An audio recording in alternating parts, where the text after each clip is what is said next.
पंजाब की हुकूमत भी हमारी है, तहरीक इंसाफ की कोalition गवर्नमेंट है, क्यू लीग की, लेकिन उसके बावजूद अभी तक हम FIR रजिस्टर नहीं करवा पाए। और FIR क्यों नहीं रजिस्टर करवा पाए? क्योंकि वो कहते हैं जी प्राइम मिनिस्टर के खिलाफ तो ठीक है हम तैयार हैं, इंटीरियर मिनिस्टर के लिए भी हम तैयार हैं, लेकिन वो जो army officer major general Faisal है उसकी नहीं आप FIR कटवा सकते। तो मैं सबसे पहले तो अपनी कौम से और अपने लोगों से, अपनी सारे इंसाफ के निज़ाम से जो जानते हैं पाकिस्तान का आइन क्या है, मेरा तो सबसे बड़ा सवाल ये है कि क्या पाकिस्तान में कोई ऐसे लोग हैं जो कानून से ऊपर है, कि वो यानी इस मुल्क का कानून को अप्लाई नहीं करता? क्या ये हमारे आइन के अंदर ये इजाज़त देता है? और ये एक ex prime minister of Pakistan कह रहा है कि ये 3 लोग मुलव्वस थे, और तफ्तीश में जब होगी तो पता चल जाएगा है या नहीं है। लेकिन ये तो मेरा राइट है, ये मेरा हक है कि मुझे पता था कौन इसमें मुलव्वस है, मैं चाहता हूं उनकी इन्वेस्टिगेशन हो, मैं उनके ऊपर FIR कटवाना चाहता हूं। ये कैसे हो सकता है कि आगे से हमारी अपनी पुलिस, पुलिस पंजाब गवर्नमेंट के नीचे है, वो कभी कोई वजह दे देते हैं, फिर सीधे सीधे कई कहते हैं जी अगर आपने करवाना है तो हमें हटा के किसी और को इस ओहदे पे बिठाए जो कि ये FIR काटे। तो मेरा सारा ये जो हकीकी आज़ादी का जो मार्च और ये जो 26 साल पहले इंसाफ की तहरीक चलाई थी, इसका मकसद क्या है? बॉटम लाइन एक है इसकी कि कभी माशरा ना आज़ाद होता है ना खुशहाल होता है जिधर कानून की हुक्मरानी नहीं होती। और कानून की हुक्मरानी का मतलब सारे लोग कानून के नीचे जो हर महज़ब माशरे में होते हैं। मुझे एक बड़ी हैरत हुई कि DG ISPR ने स्टेटमेंट दी। स्टेटमेंट क्या देते हैं वो कि क्योंकि इमरान खान ने एक फौज के एक फर्द के ऊपर, एक ऑफिसर के ऊपर इल्जाम लगाया, सारी फौज बदनाम हो रही है। यानी ये मुझे जरा हैरत है कि क्या इसके ऊपर DG साहब आपने कोई तवज्जो दी? आप क्या कह रहे हैं? इसका मतलब ये कि मैं अगर एक जज के ऊपर कहूं कि ये जज 2 नंबर है, इसका मतलब सारी जुडिशरी 2 नंबर है। अगर वो कोई कहे कि PTI के अंदर एक कोई करप्ट आदमी है तो मैं कहूं तुमने सारी PTI को करप्ट कह दिया। ये कोई, इसमें कोई लॉजिक है?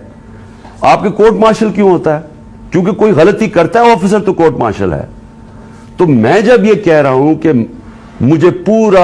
मुझे यकीन है कि इन तीनों लोगों ने इस पर पूरी साजिश के तहत ये किया, तो ये मेरा राइट है।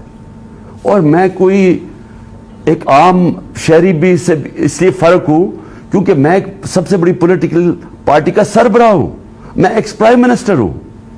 और मैं अगर ये FIR के अंदर ये इसका नाम नहीं लिखवा सकता, तो मैं आप सवाल पूछता हूं कि बाकी कौम का क्या करती होगी, आम आदमी इस मुल्क में क्या करता होगा?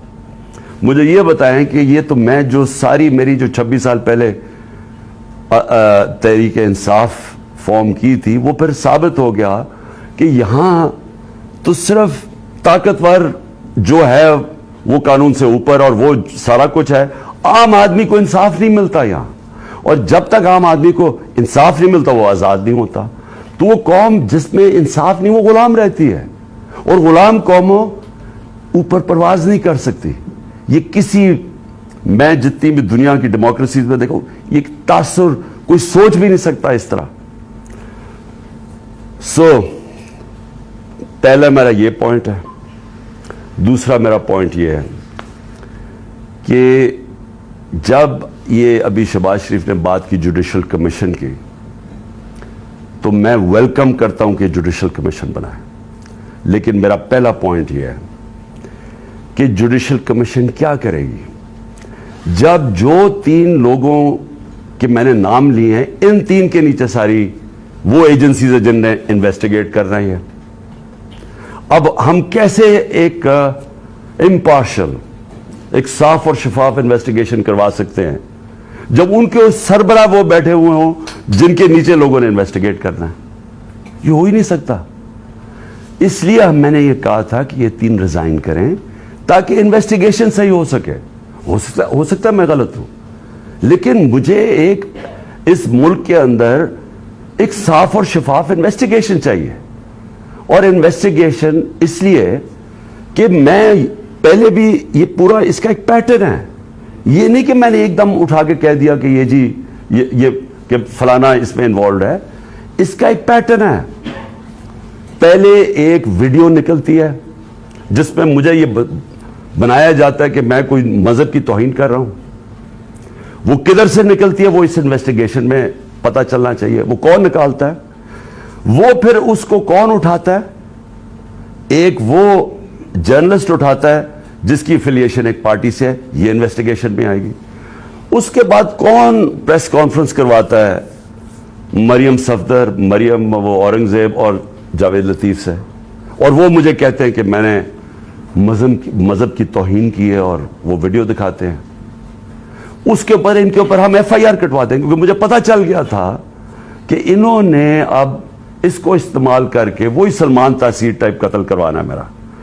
इन दोनों के ऊपर हम फिर एफआईआर, इन तीनों के ऊपर एफआईआर बड़ी मुश्किलों से कटती है। उसके बाद मैं पब्लिक में जाके जलसों में और इंटरव्यूज में बताता हूं कि इनकी साजिश क्या है, इन्होंने किस तरह इस्तेमाल करना है ये एक दीनी इंतहा पसंद, और जी उसने जुनून में आके मार दिया क्योंकि मैंने मजहब की तौहीन की। कोई एक्शन नहीं लिया जाता। और फिर क्या होता है जब मेरे ऊपर ये वारदात होती है, आप सिर्फ उसके बाद देख लें कि उसके बाद होता क्या है। कौन से लोग थे जो इमीडिएटली रिएक्ट करते हैं? अभी एफआईआर ही नहीं कटी, अभी शुरू ही हुई है बात अभी, और एकदम स्टेटमेंट्स आनी शुरू हो जाती है कि जी इमरान ने किसी मजहब की तौहीन की है। मेरे सामने ये सारे हैं कि जरा देखें वो लोग जो कि हमारे यानी दूसरी पार्टी से एफिलिएशंस हैं, वो एकदम उनकी ट्वीट्स आनी शुरू हो जाती हैं। यानी अभी कोई इन्वेस्टिगेशन नहीं होता और वो सारे यही कहते हैं कि एक इंतहा पसंद ने किया है। एक 6:01 पे एक ट्वीट आती है, वो जिसने सबसे पहले मेरे ऊपर ये सारी कैंपेन शुरू करता है मजहब की तौहीन, वकार सती, वो 6:02 में उसकी मुर्तजा सलंगी की 2 मिनट पे ट्वीट आती है। हामिद मीर की 6:03 पे आती है। जियो न्यूज की 6:04 पे आती है। समा 6 बजे उसकी भी 6:04। उसके बाद ये होता कैसे है? वो लोग जो एकदम रिएक्ट करते हैं, जो कि एक स्क्रिप्ट के ऊपर चल रहे हैं, नहीं उसके अलावा क्या होता है? वो कैसे होता है कि गवर्नमेंट हमारी, पुलिस हमारी, लेकिन उसका इंटरव्यू करवा के और वो लीक किया जाता है।